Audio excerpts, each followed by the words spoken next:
boy. If you can hear me, if you can see me.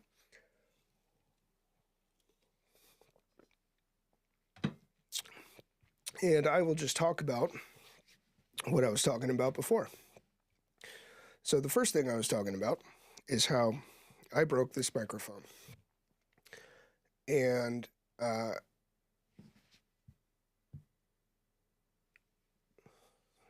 me make sure I'm going public here. I think I am. Yes, I am. That's now my confirmation that I am. So the first thing I was talking about is that I broke this microphone stand.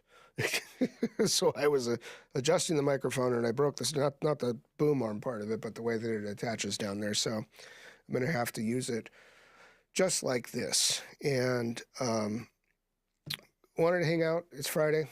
Don't want to do a lot of working. This is the time of year where I don't do a whole lot of working anyway. And I had been talking about before my stream dumped, and I hope it's okay coming back up now.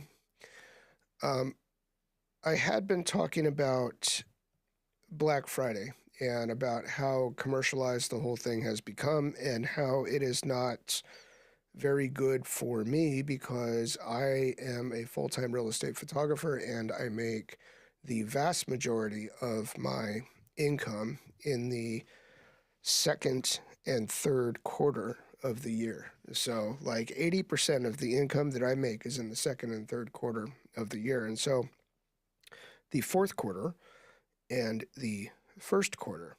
So basically where we are right now, we're right in the middle of when I'm not working. And that happens to coincide, unfortunately, with Black Friday and Christmas and Cyber Week and all of these very commercial things. Now, I have 3 young kids who enjoy having Christmas, right? And so, and I'm better about this now. It takes some budgeting to be able to do that and pull off and give them Christmas and such this time of year. And the other part of it that's, that's kind of a putz in this whole conversation is that there are things that I like, like camera gear and such that goes on sale during Black Friday and during Cyber Week. So, but I've been a lot more responsible lately. And one of my daughters, forgot which one, asked me the other day when we were in the truck. She says, "Daddy, why do they call it Black Friday? What does that mean?" And I actually do know the answer to this. I don't know if I accept the answer to it, but allegedly it's because, and I had to give her kind of a crash course. And when you're profitable, they say you're in the black, and when you're not profitable, when you're losing money, they say you're in the red. And Black Friday is traditionally, allegedly, the day of the year where a lot of these retailers go into the black for the year because they sell all this product and, and 'tis the season to go out and spend a bunch of money that you don't have. And so that's why they call it Black Friday. And, and the older and the more crotchety I get, the more that kind of grates me, how commercial this has become. And it's not about family anymore, but it's about, all these commercial things. And so I was going to talk about what I bought on Black Friday, ask the audience here what you guys bought on Black Friday. And I didn't get much this year. So I got some truck stuff, I got a couple new hitch balls. I did get some camera stuff. So I got this fall cam thing. It's an Arca to Manfrotto that also goes into a DJI gimbal RS2, and then the Arca part of it is quick release on it. And the fall cam, this is the F38 system. I know a few people who have these and use them, and they really like them. And it's a whole ecosystem. They have these F38 devices, that's all quick release Arca stuff between everything, and they make proprietary plates and stuff for different things and lights and cameras and such. So this is kind of my foray into trying out a system like that. I don't have a real, touch and go, like, quick release type of system that I have a bunch of gear for, that I use regularly. So let me see what else. I got charging USB-C charging brick. Now this thing is 245 watts. It's GAN, whatever that stands for. It's it's the type of design that that the charger is, and it's got four USB-C ports that between them can share 245 watts. And so I already have one of those. That's how I know that I like them. And so when I saw them come up on Black Friday sale, I bought another one. They are expensive, but right now they're powering, for instance, my switcher, my Rodecaster board, the camera, the R5C camera that I'm shooting on, and a couple, like at least one other thing, right? So that's all powering like a lot of this rig, just that one USB-C brick right now. So I really like those. More truck stuff like tow recovery shackles and things like that. So, but not a lot, and I think part of that reason is, like I said, I've been very cognizant lately of when the income that I make, when it's coming over, and um, I'm better about budgeting now than I ever have. See, this time of year, fourth quarter, when work really slows down. When I first started doing this, and I've been full-time real estate media for 7 years. I think 7 years, 6 or 7 years now. 7 years. Yeah, I started in 2018. 6 years. However long. While. And so when I first started doing this, around this time of year, and it would really slow down, and it freaked me out, because it's like after a very busy spring and summer, it starts to slow down. It feels nice at first, like, oh, hey, this is great. I've got time to like eat, and sleep and see my family and such, right? But then a couple weeks later, when the money starts to matter about it, it's like, oh, okay, I'm not sure I like this anymore. So nowadays, I'm a lot better at budgeting my money, right? So I'm a lot better now at, during the boom months, storing up some of those acorns for some of the skinny months, and that's fine. It's this commercial season that we're in right now, where everybody's buying things for themselves and everyone else. That's that still challenges that a little bit, but I'm fine doing that now.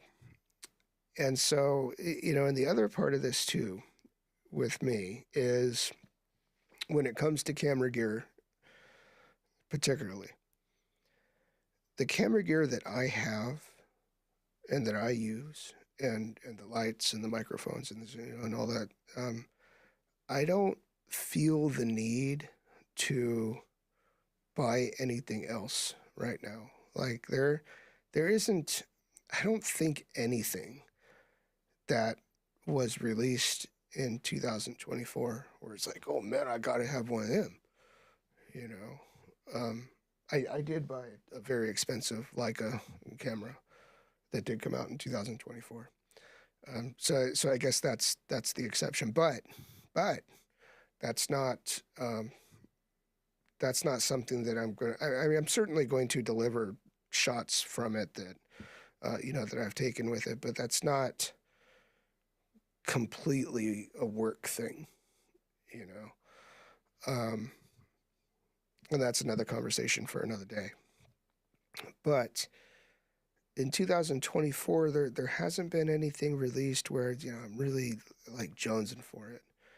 Canon's got a few cinema cameras, a couple cinema cameras, the C80, the C400. I'm shooting this right now on an R5C.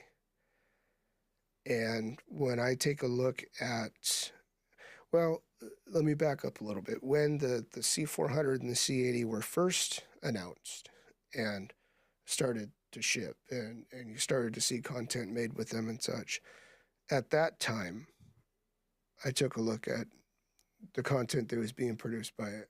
And it's like, I feel like I already own that image. I feel like the R5C that I'm shooting on right now is really close to that. I feel like the R3, that's my daily driver for real estate stills. You throw it over into video, and it's really close to that. You know, the image that I'm seeing out of the out of the R5C, or out of the C80 and the C400. So that's not to say that the R5C is the approximate of those cameras. Um, Concept design. Hey man, how's it going? It's going good. I don't recognize you. Have you been around here a lot lately? So, that's not to say that the C80 and the C400 are bad, because I obviously like the image coming out of cameras like the R5C that I'm using now. That's why I end up keeping one around. My camera staple is always in flux, right? So I currently have an R3, an R5C, a Blackmagic 6K full frame. I always don't know what to call that thing. And a Leica Q343. So, and concept, I am doing great. I'm talking about Black Friday stuff. So, Scotty V. That's okay. Yeah.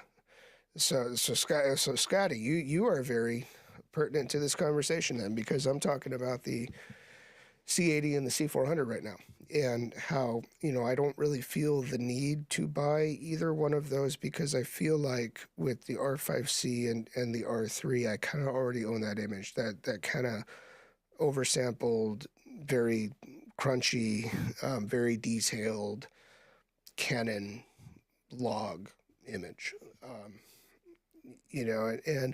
And that's not to say that.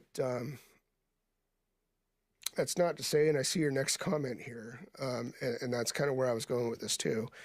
That's not to say that I don't understand the value of those cameras, and they don't have value for exactly the reasons that you're pointing out. The triple base ISO thing, audio is big, IO is big. Like, I mean, I get it. I get the value of those NDs. NDs is huge. My time that I had the C70, it's so easy, that I didn't have to bring around NDs with me, right? But as far as, like, I'm not somebody who uses these cameras, and this is part of it too. I'm not somebody who uses these cameras run and gun enough for the considerable extra spend of buying those features, because that's really what you're buying. I'm convinced now, after these things have been out a while, and and they've been tested to death, and I've seen a bunch of work that's done with them and such. I'm convinced now that the image is very, very close between those and what you can get out of the R5C and the R3 and such. So you're looking for the feature set, right? You're looking for that triple base ISO. You're looking for the NDs. You're looking for, and those things cost money, and I get it, and I'm not saying those cameras are a bad value. I'm just saying that for some users like myself, I don't find myself struggling with those things enough to be spending what's the C400, like $8,000 or something like that. So like, if I were to spend $8,000 on a camera right now, I'd probably buy another Red Komodo X.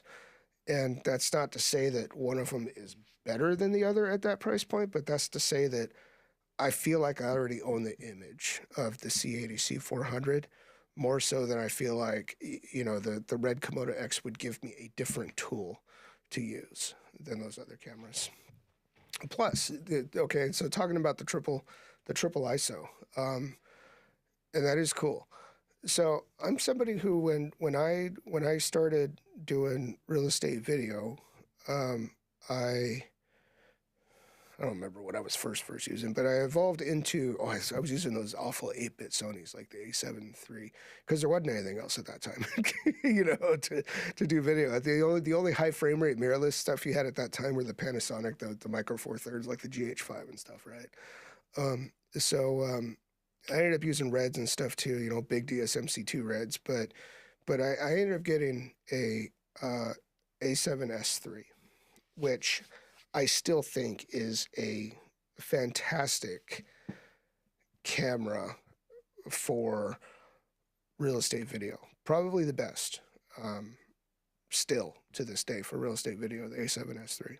And one of the things that the people that a lot of them point out with the A7S III is it sees in the dark, right? They do this thing, it sees in the dark.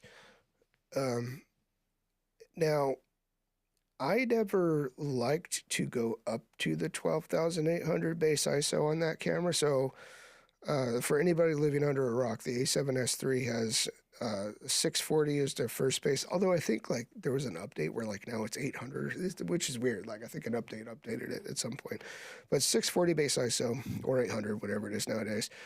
And 12,800 is the second base. Now, the A7S III family of cameras, that is A7S III, FX3, FX6, they all have the same sensor. FX6 is a little bit different because it's got a different codec, but the A7S III family of cameras are noisy as all get out. And you really don't want to come off of that base ISO if you don't have to, right? So open up that iris, give the thing a whole lot of light when you're at 640.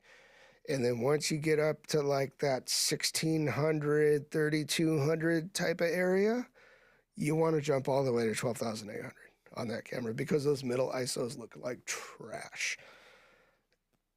And so here's my point with all this with the triple base ISO thing. The 12,800 ISO on those cameras, and I don't know what it's like on the C400 because I don't have one, but the 12,800 ISO on those cameras, on the Sony cameras that have it, is, you know, everybody makes a big deal about how much it cleans up. Oh man, it's, you know, cleaned up so much. And say, but it is being hammered by in-camera noise reduction. Those Sony cameras have so much in-camera noise reduction that even at base ISO, even at an ISO of 640 or 800 or whatever it is now, you can see, and you can see this a lot on skin, you can see it's a texture thing. It's still interjecting a little bit of that noise reduction that you cannot defeat until you get up to the FX6. In the A7S III and FX3, you can't defeat that. Even at base ISO, it's interjecting enough of that baked-in noise reduction. And a lot of cameras do this, but Sony, for whatever reason, it really messes up the texture. And so when people talk about Sony skin, you know, they always talk about the colors, you know. And then you've got other people that are saying, well, you know, I mean, I tested the colors back and forth. You know, I'm shooting flowers and stuff like that. And the Sony colors are pretty good these days, and they are. You know, Sony colors are fine. You know, they're just like Canon or anything else. What I think is happening, though, and why people don't like Sony skin tones isn't all about the colors. It's also about this non-defeatable noise reduction. It just gives the skin just enough of a plasticky kind of a smear to it. Just the way that Sony does it. And this is certainly also compounded by whatever sharpening is happening in the camera, and also that those sensors are barely 4K, right? I mean, it's like a 12 megapixel sensor or something like that. And so unlike Canon cameras, which even if the Canon camera like that I'm using right now, the one Scotty V that you recently bought, even if they are also interjecting some noise reduction, which I think the R5C, I think even its baseline, it might do a little bit. But even if it does, it is doing it in a way that is interjecting it across a much higher resolution read, which means it's at a much more granular level when it comes to the output image, and it doesn't tend to screw up texture like the Sony cameras do. And so I said I was getting to a point, and I am, with the 12,800. Let me take a drink here before I get there. I had COVID last week too, so I'm still kind of, you know, getting over that. And so with 12,800, this is even more magnified with the Sonys. And I have zeroed out that with the Canons with 12,800, it's got to be doing something like that too, right? I mean, this can't all be sensor gain. That's just, there are physics involved with these things, right? So, so I probably would not use the 12,800. But in the case of the C80, the C400. The 12,800 compared to like the R5C that I have right now, the triple bass, the one that has been added, is the high one, is the 12,800. The R5C still has a 3,200 bass ISO, and it looks lovely. It looks really good. I use it all the time, and had the Sony camera had that middle ISO, like a 3,200, a 4,000, I think the R5 II has a 4,000, I'd probably still be using Sony, if it didn't look as plasticky and if it had that middle ISO. But, going from base ISO to 12,800, that's a big old jump, man. And that gives you, some other things to really worry about and concern yourself with. Whereas, so for me, okay, with the C400, I'm glad that you love it. It looks rad. I'm not taking anything away from that camera by saying it's not for me. I'm just kind of explaining why it isn't. I wouldn't get hey, look, I'm of the opinion usually that if you're shooting at 12,800 ISO, brother, there's a problem. It's like you got to figure out how to get more light into the sumbitch, Let's see. There's a good step up from the C70, but I did keep one C70. It works. I had a C70 for a few months, few months. It was Carlos's. So Carlos Quintero and I have traded back and forth our 5Cs and C70s a couple rounds, and that one that that was getting passed back and forth like a joint, he has it now again. I really did enjoy it a lot. I think the C70 is the fastest working video camera that I've ever had. And there are a few reasons for that. One is the NDs, but not all the NDs. The autofocus is good enough. The NDs, having the NDs on board is awesome, but I think that's true with any camera with built-in NDs. The audio was awesome on the C70. Really powerful, really clean audio. The image is soft, but I think that kind of gets overblown with the C70. I think a lot of people are using it they're using it with older glass behind a speed booster, and so they're digging their own grave as far as like the detail is concerned there anyway. And then they're saying, oh, it's so soft, and it's like you're using it with like a 20-year-old lens behind another piece of glass. Like, what do you want?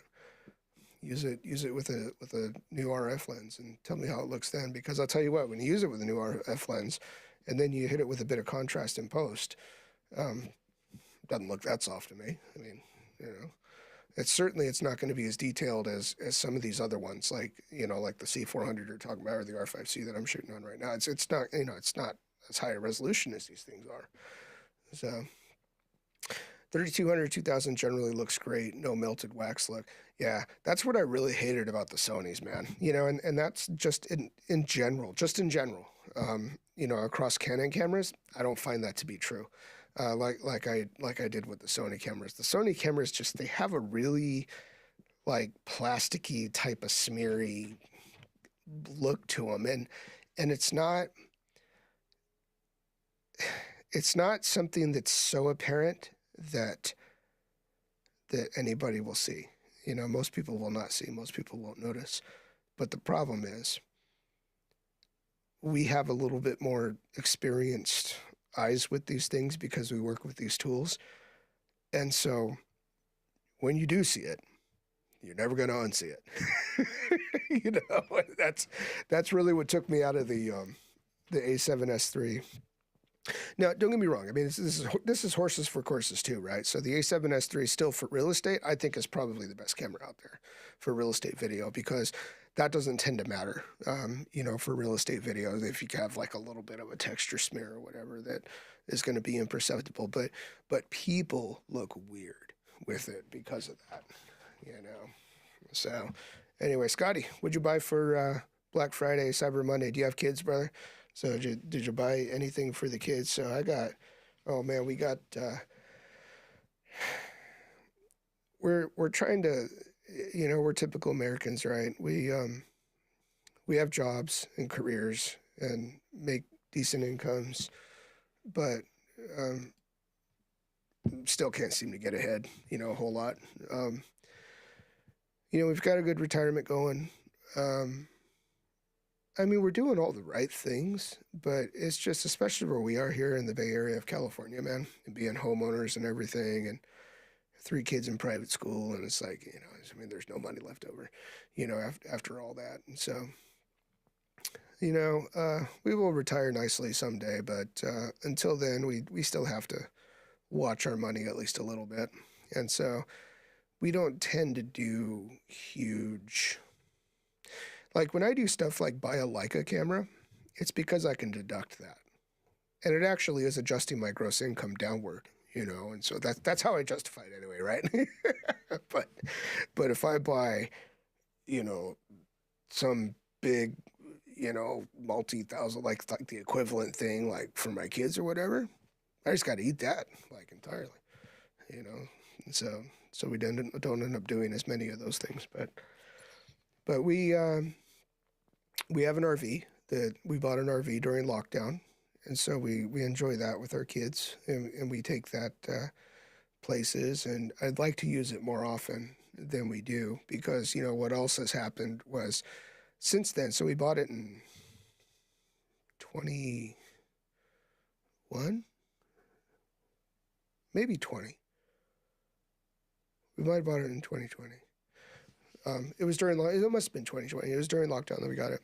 It's a 21 model year, so maybe it was 21. Anyway, had it a few years, and we used to use it a lot more often than we do now. And I would like to use it more. Beautiful RV. It's a 32-foot Class C with bunks in it and all kinds of stuff. And um, my mom, who lives nearby, has a much bigger lot than we do, and so we keep it there, and she lets us keep it there and everything. And so don't have to pay to store it or anything either. So it's pretty dope. It's super fun. RVing is with the kids and such, especially when they're young. Because they, everything's cool, and and especially a Class C like that where. It's not like a trailer you got to tow with a truck where, the kids can move around inside it while you're in transit, they can go to the bathroom. They can, get themselves something to eat from the kitchen and such. And it's pretty cool. So, so we buy big things like that to enjoy as a family. Don't do it as much anymore because the kids just have such a hectic schedule these days, as do we. But, would like to do it more. But Black Friday, man, I didn't buy a lot of stuff. So there, and like I was saying, man, there isn't really a whole lot that's super interested me. I know you got that Scotty, the C400 that interested you this year, and don't get me wrong, like I've just spent 10 minutes saying why it's not the right camera for me, but if I were to happen upon one or get a good deal or whatever, it's like, yeah, I'm gonna like I said, I'm not throwing any shade at the thing. It's dope, but it's dope in a way that I don't feel like I spent goddamn near that, right? As a C400 on this Leica Q343, and like this is a crazy purchase. Talk about C400, that's much more useful. Like a Q343, with tax, this is like $7,500, man, for a fixed lens point and shoot, pretty much. I'm in the process of making a video about the Q343. I have some things recorded already and others still waiting for some rain, and you'll see what I mean when I get that out. But the Leica Q343, it's so different than anything else I've ever had, and different, not really in a bad way or a good way, but different in a different way. The image quality is absolutely bonkers. Yeah, I mean it's like as soon as you get your hands on something like this, it doesn't matter what other systems you've used in the past. Like you all of a sudden get it.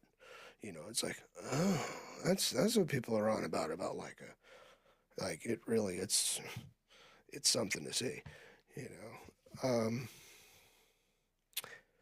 But everything else is kind of worse than the image quality. So you'll see in my video that I'm doing. So all right, I'm probably gonna get going here. Scotty, it was nice to see you. I'm glad you're enjoying that C400, man. Like that's a good one. So there isn't much in 2024 that is new that I really like. If I were to buy something new that came out for, well, other than the Q343, which I have, um, C, I'd rather buy the C400 than C80. It kind of ticks me off that the SD cards are that they still went with that and it limits frame rates and everything. It's like, come on, that's such a Canon thing, man. To do that. It's like, would it have killed you to put a CFX-B in? Would it have killed you to put a CFX-A in the thing? I know that's like crazy talk, like to Canon people, but the CFX-As that Sony started using, they're really good. They are significantly faster than SD cards. You do 6K 60, no problem to one of them. So would it have killed you to put a couple of those in there instead of the SD card? I mean, we should not be using SD cards anymore. Something like this has an SD card in it, and I get it. It is tiny. This has extra stuff on it just so I can maybe try to hold on to the thing. Other than that, it's shaped like an Altoids box, and I have no idea why, because people's hands aren't shaped like that. So anyway, all right, I'm going to go now. It's good seeing you, Scotty, and whoever else sees on the replay. And yeah, I'll see you again soon. Peace.